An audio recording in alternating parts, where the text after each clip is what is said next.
매번 녹화를 할 때마다 이제 생각이 드는 게, 그 첫 회 때 이 얘기를 제가 많이 드렸잖아요. 이게 지금쯤 되면 이게 굉장히 그 재밌어져야 되는 재밌네 뭐 이런 거 있죠. 어떤 뭐 그런 거죠. 이제 뭐 바음악을 좋아하면 이 사람 연주하는 거 이 사람 특이하네 뭐 이렇게. 근데 이제 그렇게 왔는지 아니면 아직도 진짜 화두 아유 골치 아파라 이렇게 지금 생각하고 있는지. 제가 종류를 얘기를 했잖아요. 그러니까 말이 많거나 정보가 많으면 이해하기가 편해요. 일단은 이거는 추리하거나 어떤 그 탐정도 똑같을 것 같아. 자료들이 많고 데이터들이 많으면 이걸 어떻게 다 해석하지 라고 생각하지만 누가 범인인지 찾기는 굉장히 편하잖아요. 그래서 사실 시가 어려운 거고 시가 짧잖아요. 그 화두 같은 경우도 무문관에 나와 있는 이 48개의 화두들 중에서도 긴 화두는 이렇게 길어 이렇게 생각하지 마시고요. 쉬어간다라고 생각하시면 돼. 이해하기도 편하다. 그러니까 짧은 화두가 왔을 때 그때 조심해야 된다. 진짜 조심해야 된다. 왜냐하면은 그 화두 자체가 문제가 아니라 우리가 이해했다라고 하는 게 이해가 안 됐을 수도 있어요. 그런데 좀 화두 길이가 긴 거는 길잖아요. 그러니까 앞구절 하나 보고 속단을 못 한다고. 왜냐면 뒷구절이 해석이 안 되니까. 그래서 오늘 화두는 약간 좀 짧았잖아요. 지지난해 짧았다고. 그래서 한번 약간 좀 점검하는 듯한 느낌도 좀 있을 것 같아요. 소설같이 생각을 하시면서 편안하게 한번 읽어볼게요. 동산 삼돈이라는 그 화두입니다. 동산 스님이 설법하려고 할 때 운문 스님이 물었다. 최근에 어느 곳을 떠나왔는가? 동산은 사도입니다 라고 대답했다. 이어서 운문 스님이 여름에는 어디에 있었는가 라고 묻자 동산은 호남의 보자사에 있었습니다 라고 대답했다. 바로 운문 스님이 언제 그곳을 떠났는가 라고 묻자 동산은 8월 25일에 떠났습니다 라고 대답했다. 그러자 운문 스님은 말했다. 3차례 후려쳐야겠지만 너를 용서하마. 동산은 다음 날 다시 운문 스님의 처소로 올라와 물었다. 어저께 스님께서는 3차례의 몽둥이질을 용서하셨지만 저는 제 잘못이 어디에 있었는지 모르겠습니다. 그러자 운문 스님이 말했다. 이 밥통아, 강서로 그리고 호남으로 그런 식으로 돌아다녔던 것이냐? 이 대목에서 동산은 크게 깨달았다.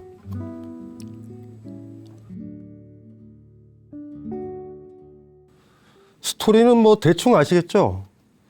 운문 스님이 있는 사찰에 동산 스님이 온 걸로 보이고 그 당시 동산 스님도 나름 깨우침을 얻었던 사람, 깨우침을 얻었으니 가르칠 수 있는 자리에 있는 사람. 그래서 아마 설법을 하려고 그랬고 거기에 아마 운문 스님은 선배격되지만 들어와 있었던 것 같아요. 네. 그래서 설법을 하려고 자 이제 막 뭐 이런 거죠. 뭐 집착하지 마세요. 뭐 이런 강령 이제 설법을 하려고 그랬겠죠.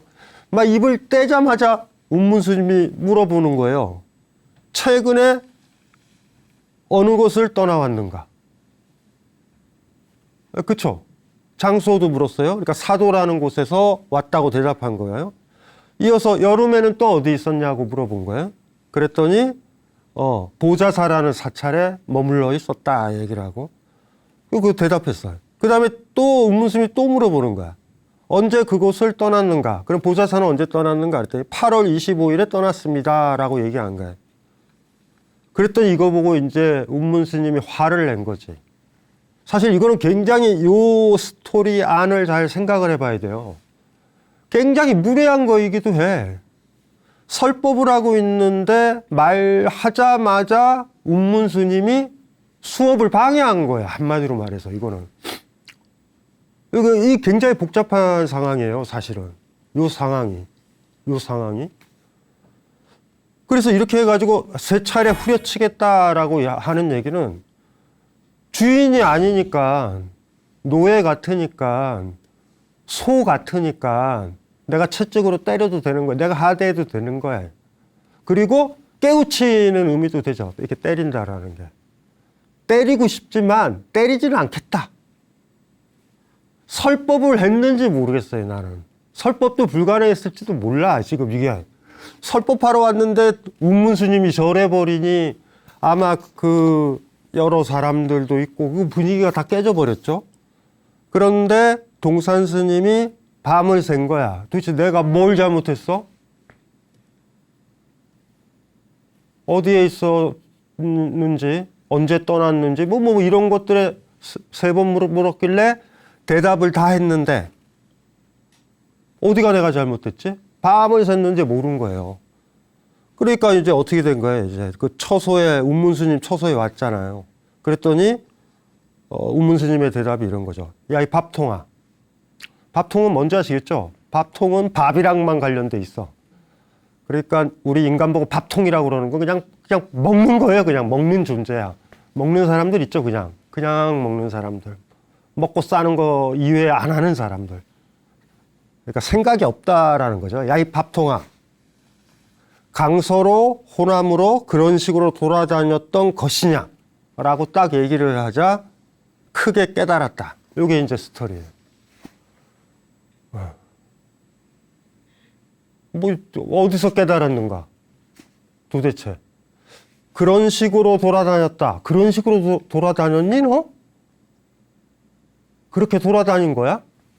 사도라는 것도 보좌사라는 것도 어쩌면 8월 25일 날 떠나가지고 지금 여기 운문 스님이 있는 이곳에 온 곳 다 괜찮은 곳이었을 거예요. 뭐 우리로 따지면은 뭐 저 해인사에 있다가 어디에 있다가 여름에는 뭐 했냐? 그러면 하한거 때 뭐 했냐? 해인사에서 수행했다. 동안거는 어디서 보냈냐? 막 사실 이런 얘기일 수도 있어요. 지금 요 바닥에는 이게 교종과는 달리 제가 얘기했잖아요. 보통 알려져 있는 우리의 유명 사찰들의 하한거, 동안거가 열리는데 용맹정진하는 날. 그리고 여러분들이 사찰에서 보는 위계질서 있잖아요. 큰 스님서부터 위계질서가 딱 있잖아. 신입으로 들어온 저기 있고 동자승서 딱 있잖아, 이렇게. 그게 다 무화되는 선불교의 정신이 빛나는 게 하한거, 동안거예요. 그때 되면은 거기에 젊은 스님들이 참선도 하고 수행도 하고 이럴 때 큰 스님이나 주지 스님도 그 방에 함부로 못 들어가요. 괴롭히면 안 돼. 사자와 같이 자기 혼자 깨우치려고 하는 길이에요. 사실 그 대목이 결정적으로 중요한 대목이에요. 우리나라 불교가 살아있다라는 징표야.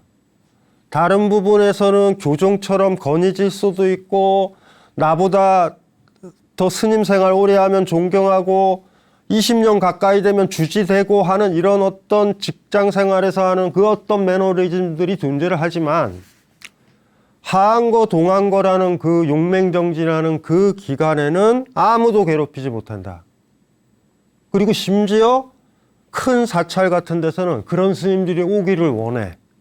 왜냐하면 그런 스님들이 하한거, 동안거를 지내야 약간 나름대로 경제적 생활도 해야 되고 여러 가지 생활을 해야 되잖아요. 사찰에서. 오염될 수밖에 없거든요, 사실은. 그런데 하한거, 동안거의 그 젊은 스님들의 기운이, 그 힘이 맑은 샘물이 되는 거예요. 그 힘은 굉장히 센 거라고. 그 자리를 인정하고 있다. 조계종 총무원장도 방해하지 못하는 수행의 자리가 있다. 이게 그거 한 거죠.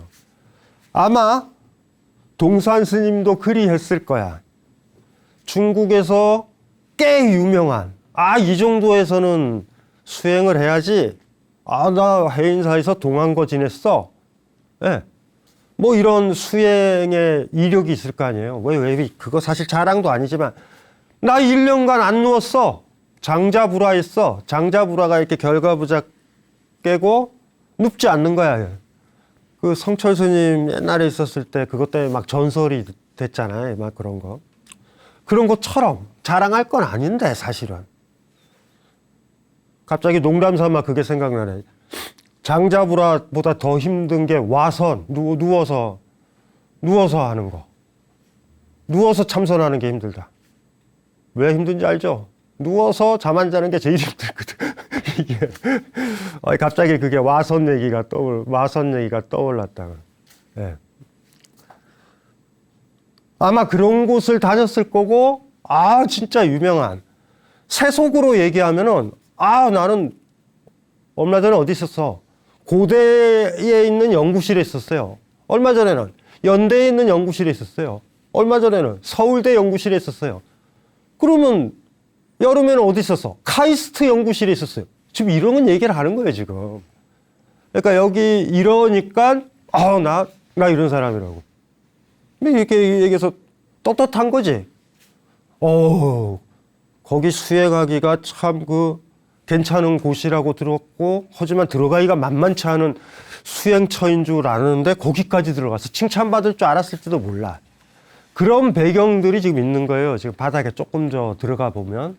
그리고 이제 드디어 어디까지 온 거야? 운문 스님이 계시는 거처까지 딱 와서 이렇게 한 거니까 엘리트라는 거지, 이제 동산 스님이. 그래가지고, 나 나름 코스 잘 밟고 있어. 이러고 있는데, 몽둥이로 때리겠다. 이래버리고, 밤새도록 모르겠어.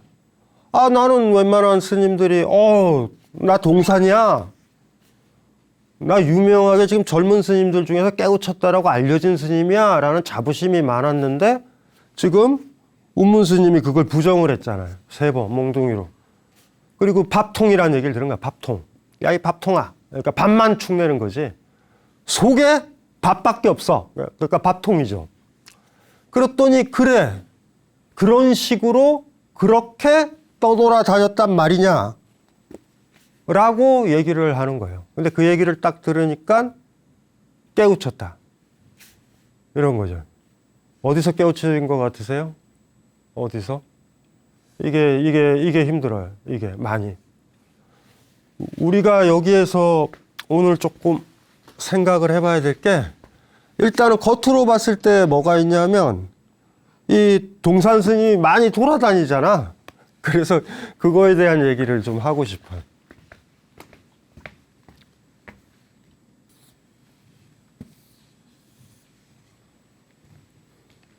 두 종류의 여행. 그러니까 그런 식으로 왜 돌아다녔냐. 우리가 이게 여행이 트래블 이렇게도 해도 되지만, 이게 동아시아 전통에선 장자의 두 번째 편이 소요유예요. 첫 번째가 소요유. 소요유라는 말이 뭐냐면,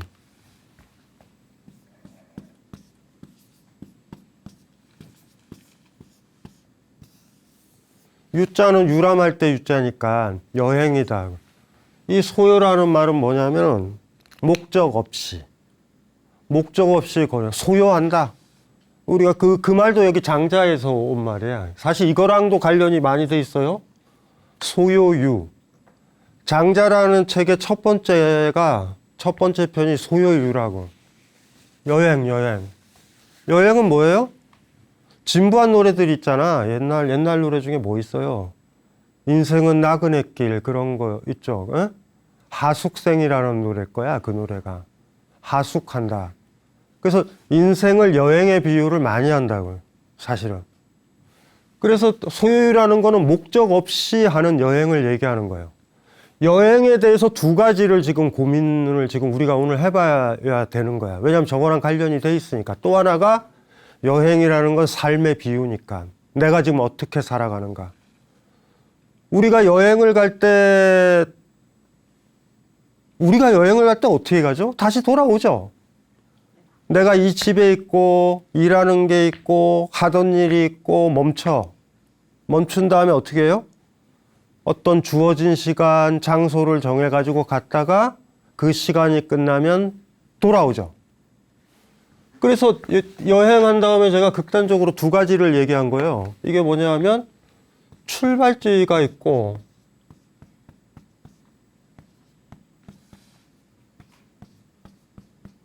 목적이 있는 여행이 있고, 출발이랑 목적, 출발은 하겠죠. 일단 시작은 하겠지만 이것이 약한, 거의 없는, 미리 얘기하겠지만 장자의 소요율은 거기 이거와 가까워. 출발과 목적이 있는 여행, 우리가 여기 이 여행을 어떻게 부정할 것인가라는 게 오늘 굉장히 중요한 거예요. 어디 가보셨죠? 근데 우리가 요새는 어떻게 가요? 스마트폰 많이 발달하면서. 내가 가야 될 목적지가 정해지죠. 나 그 카페에 갈 거야. 그 맛집에 갈 거야. 고궁에 갈 거야. 산에 갈 거야. 영화관에 갈 거야 하잖아. 우리가 보통 여행이다. 어떻게 산책을 한다. 어떻게 걸어 다닌다는 그런 식인 거예요. 여기가 있고 거기로 가. 그럼 가장 중요한 게 뭐겠어? 여기에 가는 거니까 최단 거리가 제일 중요하지. 이거랑 관련돼서 우리 스마트폰에 내비게이션 기능이 있는 거야. 가장 빠르게. 그러니까 여기서는 요 자리와 저기만 알아. 여기는 중요한 게 아니에요. 여기는. 가장 빨리 가는 거야. 신속하게. 오늘도 녹화하러 오다가 보니까 제가 살고 있는 강화문 동네에 스마트폰 내비를 켜고 카페를 찾는 것 같아. 이게 나오잖아. 25m 뒤에 꺾어집니다. 이렇게 보다가, 지나가면 다시 와서 이렇게 가고. 이렇게 하는 거예요. 그러니까 어떤 목적지가 있는 거야. 저런 식으로 간단 말이에요. 소요율이라는 건 뭐냐면, 목적지가 정해져 있질 않아요. 그냥 산책하는 거야. 나와서 한 걸음 걷고 그 다음 방향을 결정하는 거야, 이거는. 그러니까 이런 거죠. 이렇게 그냥 나왔어. 이것도 이해가 안 될 거예요, 여러분들은. 왜 나오냐? 왜 나오냐? 어디 가려고 나오는 건데 너 왜 나와? 근데 저는 그렇게 하거든요. 산책 가야지가 아니라 갑자기 이렇게 누워있다가 나가자. 일단은 그거부터 출발을 해. 나가요. 그 단지를 딱 나와서 입에 딱 쓰면 갈 곳이 없어. 근데 가만히 이렇게 있어요. 주변도 둘러보고 향도 나. 향이라 하면 때때로 5분 전, 10분 전에 어느 여인네가 지나갔는지도 몰라. 어떤 향은 굉장히 막 스모키하고 잘 안 빠지는 향들 있잖아. 그러면 갑자기 이상하게 상태 안 좋은 개가 되는 것처럼 그 냄새 쪽으로도 가보기도 해. 바람이 불기도 해요. 그렇게 안 해봤죠? 안 해봤을 거야. 너 왜 나가? 엄마나 아빠가 그러잖아요. 엄마나 아빠가 어렸을 때 너 어디 가? 왜 그걸 물어봐? 그냥 나간 건데. 소요유는 그게 되는 사람이라니까요. 근데 사람들은 물어봐. 너 어디 가? 마트 가요? 우리 이렇게 물어보잖아. 그런데 예를 들면 남편이, 아내가, 아이가 이렇게 대답할 수도 있잖아. 그냥. 이러면 소요유야. 그러면은 나가죠. 나가서 움직이다 보면 이 사람한테 중요한 건 목적지가 없잖아. 목적지가 없으니까 빨리 갈 필요가 없어요. 최단 거리로. 그러니까 어떻게 가겠어요? 뒷짐지고 이렇게 걷다가 벌레도 보고. 목적지가 없어요. 출발과 목적, 이 목적지, 특히 여기 목적이라는 게 중요한데, 목적지가 없게 되면 굉장히 재밌어져요. 목적지가 없는 여행. 제가 아까 그랬잖아요. 아까 강화문에서 카페 찾는데 이렇게 보는 사람들 보면, 어디로 막 꺾어지고 있는 그 젊은 여성들을 보면 그들이 지나가고 있는 그걸로 목적지에는 그 사람들은 생각도 못 했을 거야. 지금 지나가고 있는 그 옆에 있는 카페가 진짜 커피가 맛있거든요. 근데 그냥 지나간다. 그래가지고 어떨 때는 추적도 해봐요. 도대체 어느 카페를 가길래 갔더니 진짜 맛없는데 가. 근데 딴 데 안 가봤잖아. 그러니까 자기들은 맛있게 먹은 줄 알아. 그런데 말이에요. 그냥 커피 생각도 없이 그냥 가다가 그거 진짜 맞거든. 커피 향이잖아. 이렇게 걷다가 로스팅하는 향을 맡았는데 달고 좋으면 100% 맛있어요, 그 집이. 그러면 오늘 나갔더니 그 카페가 목적은 아니었지만 내 걸은 거리에서 근사한 집을 발견을 했죠. 이런 여행이 있다면. 삶이 이렇게 진행되는 사람들이 있어요. 그래서 여행은 두 종류가 있다. 출발은 다 있으니까 요거는 좀 빼자. 이게 더 낫겠다. 요렇게. 근데 출발을 넣어두는데요. 목적지가 정해져야 출발지가 정해지니까. 사실은. 같이 가니까. 그래도 이렇게 하는 게 더 좋을 것 같다. 이런 여행 해봤어요? 일정을 어겨버리고, 숙소도 어겨버리고, 오늘은 그냥 여기서 잘래. 그러면 여행을 한 거야. 여기가 너무 근사한데? 이 카페가 너무 좋은데? 내가 찾아낸 건데? 그러니까 우리가 지금 여행을 굉장히 많이 하는 것 같지만 여행 회사들 그리고 여행지에 있는 많은 상업적인 아이들이 내 낚시질에 걸려서 바닷가에 오징어가 그 잡히듯이 우리는 여행을 다니고 있는 거예요, 지금. 돈 쓰고. 무슨 말인지 이해되죠? 여행은 두 종류가 있다. 예, 이것도 한번 생각을 해봐야 되죠, 많이. 왜 이 얘기를 하는 거냐면 중요한 건 목적지가 있는 여행들 같은 경우는 내가 출발하는 곳과 도달해야 되는 곳 요 사이 내가 걷고 있는 걸음 하나를 긍정하지 못해요. 이거는 빠르면 빠를수록 좋은 거야. 이거는 곤욕스러워. 내가 가려는 곳이 저 카페면 더 가까우면 되잖아. 이해되시죠? 현재를 부정하게 되는 거야, 현재를. 내가 여행 가는 게 부정. 아유, 마음 같아서는 빨리 가고 싶다. 빨리 가고 싶은 거예요. 프랑스 파리도 빨리 비행기로 가고 싶어. 프랑스 출발하면서 배 타고 시작하시는 분 있어요? 배 타고 한번 저희 시작해보자. 이런 사람들 없잖아. 그 사람한테는 프랑스 파리가 목적지도 아닌 거야. 그냥 방향인 거야. 막연한 방향. 한번 그쪽으로 가보자. 그런 여행이 아니죠. 가급적 빨리 가고 싶어. 그곳에 바로 도착해야 돼. 우리 이러고 살잖아요. 그리고 여기 자체는 부정을 하고. 여행이라는 것을 보면은 우리가 이렇게 다녀요. 대개 여행을 왜 다니냐, 왜 출발을 하면, 그러니까 여행을 생각을 하면, 여행을 가기 전엔 여행지를 꿈꿔. 파리에선 이거 해야지 서울에서 꿈꾼단 말이에요. 무슨 말인지 이해되시죠? 그럼 파리에 딱 도착하면 그때부터 서울을 꿈꿔. 이제 돌아가야 되는데. 여행에서 며칠 동안 파리에 진짜로 있는 것 같아요. 머릿속에는 또 선물 사줘야지, 친지들 만나야지, 업무 생각해야 되지. 슬슬 호텔 로비에 가가지고 매일 확인하기 시작하죠. 공과금은 내야 그러니까 진짜 재밌어요, 그게. 서울에 있을 땐 파리 생각하고, 파리에 있을 땐 서울 생각해. 이게 여행의 특징이에요, 우리가 보통 보내는. 무슨 말인지 이해되시죠? 그럼 이게 도대체 뭔가? 이게 무슨 여행인가? 라는 거예요. 소요율을 할 수 있다라는 건 굉장히 소중한 거고, 지금 현재 살아가는 힘인 거예요. 우리가 제일 힘든 거는 진짜 현재에 살지 못한다라는 게 제일 힘들어요. 진짜 현재라는 건 어느 때냐면, 최근에 꽃 예쁘게 피잖아요. 꽃 예쁘게 폈을 때, 어머 좋다 산책하다가 멈춰가지고 멍 때리는 게 아니죠. 그 꽃들이 내 마음에 들어오는 거 있잖아요. 그러니까 나의 상념이라든가 걱정들도 없고 뭐 여러 가지 잊어버리는 거야.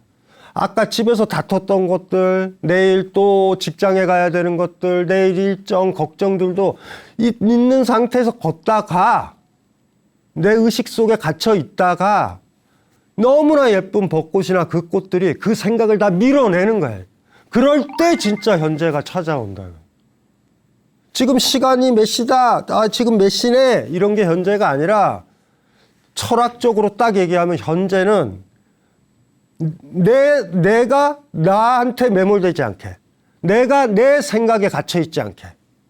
옛날에 그 비유를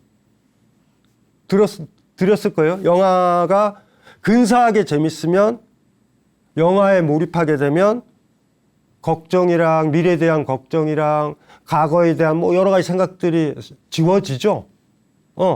그럴 때 현재가 열린다.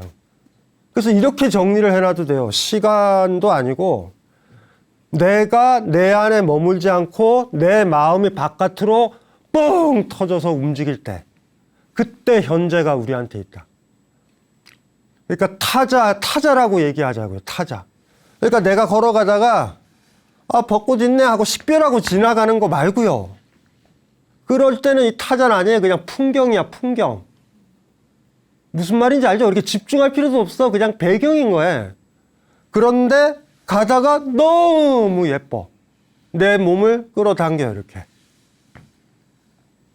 무슨 말인지 이해되지? 그때 이 벚꽃이나 이거는 풍경이 아니에요.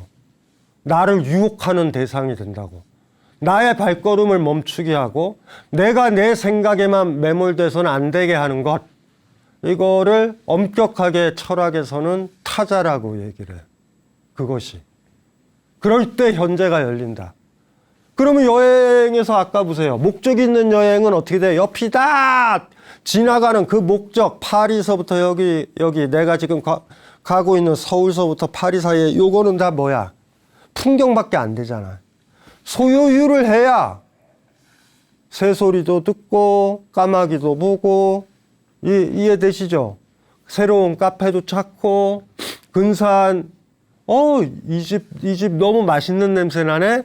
식당도 찾을 수 있는 거야. 그때마다 나는 현재에 열린다고. 풍경으로 보지 않는다. 그래서 목적으로 강하게 여행이 목적이면, 강한 목적적인 여행이면 내가 살고 있는 지평에서 만나는 것들을 제대로 못 만나. 그래서 장자도 소요유를 얘기하는 거예요. 그래야 보이기 시작해요. 꽃들도 나무들도 보이기 시작한다고.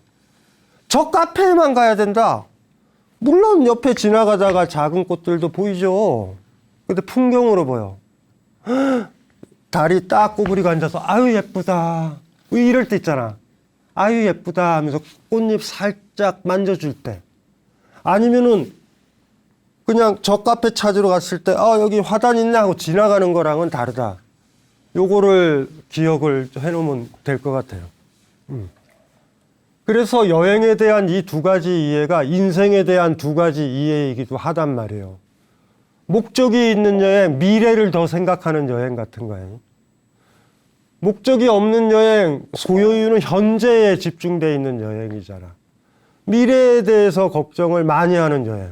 아주 자본가적인 인생이죠. 자본주의적 인생인 거야. 내일 늙을 거, 아플 거, 그게 더 생각이 더 많이 나. 지금 연금 부어야 되고 오만 보험회사들이 이거 들어라, 이거 들어라, 이거 들어라, 이거 들어라, 이거 들어라 라고 한다고요. 시작과 끝이 있잖아. 내가 출발한 거와 저 카페가 있잖아. 카페로 가면 여행은 끝난 거예요. 거기서 죽는 거야, 사실은. 정확하게 우리가 살아가는 건 그 사이죠. 이게 굉장히 중요한 거야. 인생을 바라볼 때 두 가지라고. 네. 소요를 하고 있는가? 사는 거 여유 있다. 이리 사시는가? 아니면 죽음으로 열려 있는 그곳으로 있죠. 네? 그거 생각하면 내가 지금 꽃 봐서 뭐해? 내가 누구 사랑해서 뭐해? 사랑받아서 뭐해요, 내가? 어차피 죽는데. 여행을 잘 생각을 해봐야 되는 것 같아. 목적이 있는 여행인가? 나는 그 카페를 가기 위해서 걸어가는, 그리고 나머지는 다 부정하는 그런 여행. 아니면 내가 살아나간다라는 것이, 오늘 하루 산다라는 것이 목적이 없으면 퍼져 있는 거야, 이렇게. 오늘은 휴일이니까 쉰다. 그리고 그냥 가만히 있어, 격렬하게. 그거 말고 갑자기 이렇게 방 안에 있는데 비가 쏟아진다던가 해서 창가를 칠 때 우산 들고 그냥 나가는 거. 어디 가는 것도 아니고. 그렇게 걷는 것. 그렇게 소요율을 나는 할 수 있는가? 이런 것들이죠. 여기에 얘기했었던 동산 스님은 다 목적이 있는 여행이에요. 무슨 말인지 아시겠죠? 이곳이 좋고, 이곳이 좋고, 여기 운문 스님이 있으니까 왔고, 또 날짜도 정확하게 기억하고 있어. 8월 25일에 떠났습니다. 일정표도 있어요, 일정표도.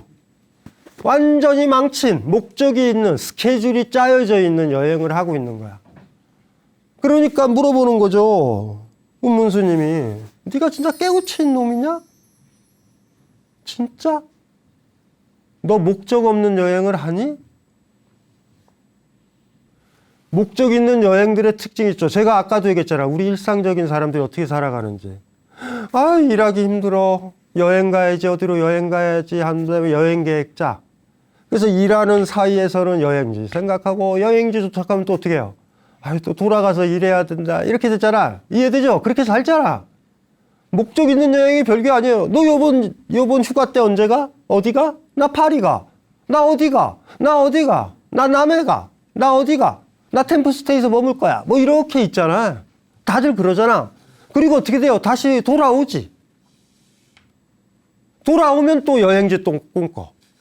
여행했을 때는 출발하기 전에는 도달할 곳 꿈꾸고, 파리를 꿈꾸고, 파리 가면 서울을 꿈꾸고, 왔다 갔다 하다가 평생 그걸 여행 다녔다고 생각하고, 여행 다닌 척 하기 위해서 또 그곳에서 사진을 또 찍어 남겨놔요.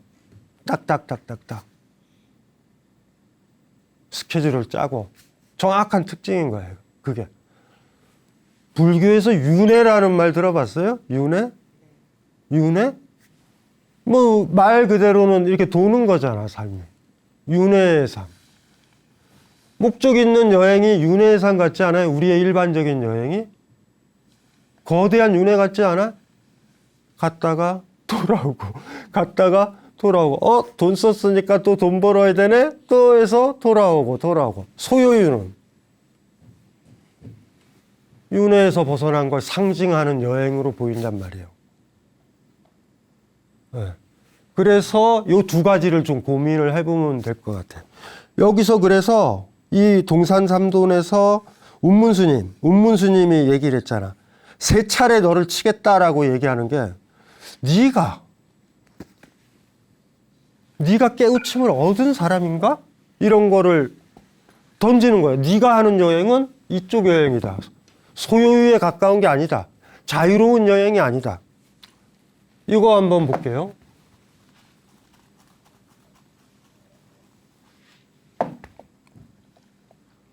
철학자니까 이렇게 불교 서적을 읽을 때 선불교에서 제가 강조했지만 육조단경이라는 책이 화두로 막 던져지는 게 아니라서 지적으로 이해하거나 이해할 때 괜찮고, 두 번째로 제가 좋아하는 거는 임재록이에요. 임재. 그러니까 육조해능이랑 임재라는 사람, 이 사람을 굉장히 많이 뭐라고 그러냐면 제가 좋아하거든요, 임재. 그래서 임재 스님의 얘기 하나, 요거는 몇 번 제가 아마 앞으로 강조를 할 거예요.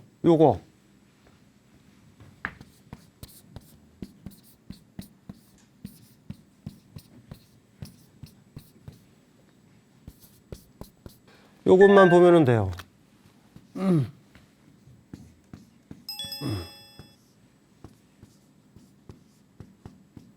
참진짜. 수처 작주, 입처 개진, 임재록에 나오는 말이에요. 이게 이르는 곳마다 고처예요. 주인이 된다라는 거예요. 그러면 내가 서 있는 곳이 다 참되다, 모두 참되다라는 거예요. 수처 작주, 입처 개진. 수처가 이르는 곳마다 작주, 자기 되다, 주인이 되면 내가 서 있는 곳이 다 참되다. 요게 주인과 이 참진짜, 이게 나왔잖아요. 요걸 자세히 왜 제가 강조드리냐면, 요게 바로 소요율을 상징하는 8글자란 말이에요. 내가 이르는 곳마다 주인이 되면 모든 게 참되다.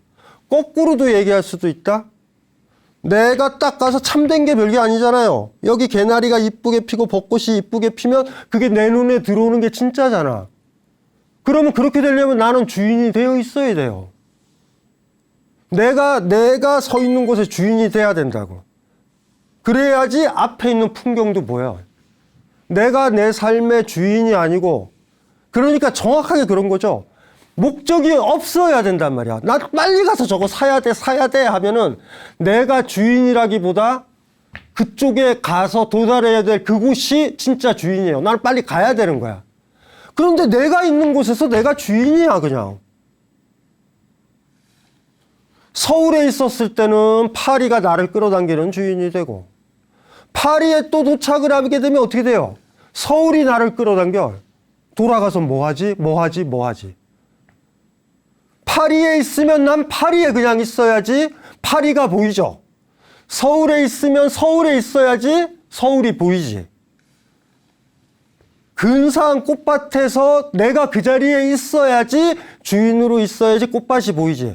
근사한 꽃밭에서 내가 주인이 아니라 내일이 나의 주인이야. 내일 할 일이 떠오르고 걱정이 떠오르고 5만 가지 고민들이 떠오르면 꽃이 안 보이죠. 그러면 그때 나를 지배하는 주인은 그 고민거리들이란 말이에요. 수처작조 입처계진이라는 이 말이 어쩌면은 가장 강력한 어쨌든 여행은 어떻게 해야 되느냐. 내가 이르는 곳마다 돼야 된다. 내가 이 사람을 만날 때 이 사람이 보여야 되고 내가 내가 주인이 됐을 때만 이 사람의 얘기가 귀에 들어오지. 무슨 말인지 아시겠죠? 그런데 내가 이 사람을 만났는데 그 카페에서 만났는데 나를 지배하는 거는 걱정이고 근심이야. 그럼 이 사람 얘기가 들어와요? 이 사람이 내 눈에 들어와? 안 들어오지. 그럼 가짜잖아. 참되지 않잖아. 수처작조 입처계진이라는 요 말이 아마 운문스님이 동산스님한테 비판하는 거야. 너 이르는 곳마다 주인이 됐니? 사도? 너한테는 사도가 뭐였는데? 이르는 곳마다 주인이 된 사람이 8월 25일 떠났다 이런 얘기를 어떻게 해? 그건 남의 시간이잖아. 남 맞춰주려고 시간이 있는 거잖아요. 까먹지 마셔야 돼요. 여러분 각자가 가진 시간은 8월 25일 이런 건 없어. 남과 얘기할 때, 남이 주인일 때 8월 25일은. 그 사람과 만나야 될 때 8월 25일이 의미가 있는 거잖아. 나 혼자 있을 때. 나 혼자 있었을 때는 편안하면 되잖아요. 그냥. 혼자서도 8월 25일 다이어리에 날짜를 적는다. 그러면 다른 사람 시선에서 내 시간을 보고 있는 거야. 내가 있는 곳에서 시간이 시작되는 거야. 그런 여행들이 힘들죠, 많이. 그래서 운문스님이 그렇게 얘기를 한 것 같아. 그런 느낌 있죠? 목적이 있는 여행과 목적이 없는 소요유의 여행. 그리고 수처작조 입처계진이라는 저 느낌. 소요유를 할 때 이렇게 걸어도 여기서도 주인이니 꽃도 보이고 카페도 보이고 또 걷고 골목으로 딱 꺾어줘도 여기 새로운 맛집도 보이죠? 네. 내가 주인으로 있으니까. 그런데 나는 저곳으로만 가야 된다. 다 안 보여. 엄청나게 좋은 카페와 맛집과 꽃들을 지나갔는데도 본 적이 없어요, 나는. 주인이 못 되면. 요거 힘들다. 요 방송 들으신 분들은 그렇게 한번 해보세요. 문득. 뭐 하러 가지 말고. 자, 그래서 이거 마지막으로 길지만 한번 읽어볼게요. 그 느낌에서. 그러니까 동산스님이 대답한 거는 일반 사람들이 대답하는 것들로 대답한 거예요. 그런데 네가 수처작조 입처계진이고 소요유를 하는 사람이고 어느 곳에 있든지 간에 주인이 되는 거를 꿈꿨던 놈이 네가 그걸 꿈꿨던 사람이 그렇게 대답하니? 라고 이제 얘기하는 걸로 한번 읽어보시면 될 것 같아요. 동산스님이 설법하려고 할 때 운문스님이 물었다. 최근에 어느 곳을 떠나왔는가? 동산은 사도입니다. 라고 대답했다. 이어서 운문스님이 여름에는 어디에 있었는가? 라고 묻자 동사는 호남의 보좌사에 있었습니다. 라고 대답했다. 바로 운문스님이 언제 그곳을 떠났는가? 라고 묻자 동사는 8월 25일에 떠났습니다. 라고 대답했다. 그러자 운문스님은 말했다.